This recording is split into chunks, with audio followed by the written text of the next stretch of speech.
Të gjitha strukturat që operojnë në sektorin e turizmit do të jenë shënjestër të planit sektorial 2026, i cili do të zbatohet nga Drejtoria e Përgjithshme e Tatimeve.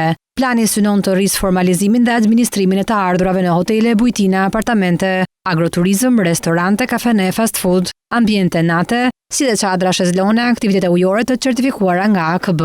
Sa i takon kontrollit të strukturave, parashikohen verifikime të përgjithshme që lidhen me regjistrimin në QKB dhe organin tatimor të subjekteve, fiskalizimi aktiv dhe lëshimi i faturave, verifikimi i deklarimit të punonjësve, afishimi i çmimeve në vende të dukshme dhe dokumentimi i pronësisë dhe qiras. Nga ana tjetër parashikohen kontrolle pa paralajmërim për stafin, duke synuar evidentimin e punonjësve të padeklaruar me qëllim uljen e informalitetit. Do të verifikohet lista e pagave reale kundrejt deklaratave, kjo duke përdorur edhe pagat indikative të përcaktuara nga tatimet për këtë sektor. Po ashtu në këtë drejtim parashikohet analiza e strukturave me qira ditore, si apartament apo vilë në Booking dhe Airbnb, si dhe identifikimi i punës sezonale të paregjistruar. Këto kontrolle do të kryhen në bashkëpunim me Inspektoriatin e Punës. Për të arritur rezultatet e pritshme, administrata tatimore do të ndërmarrë verifikime të koordinuara tatimore dhe hetime përkatëse, monitorim në Booking dhe Airbnb, para dhe gjatë sezonit, përcjellje rastesh evazionit tatimor tek hetimi,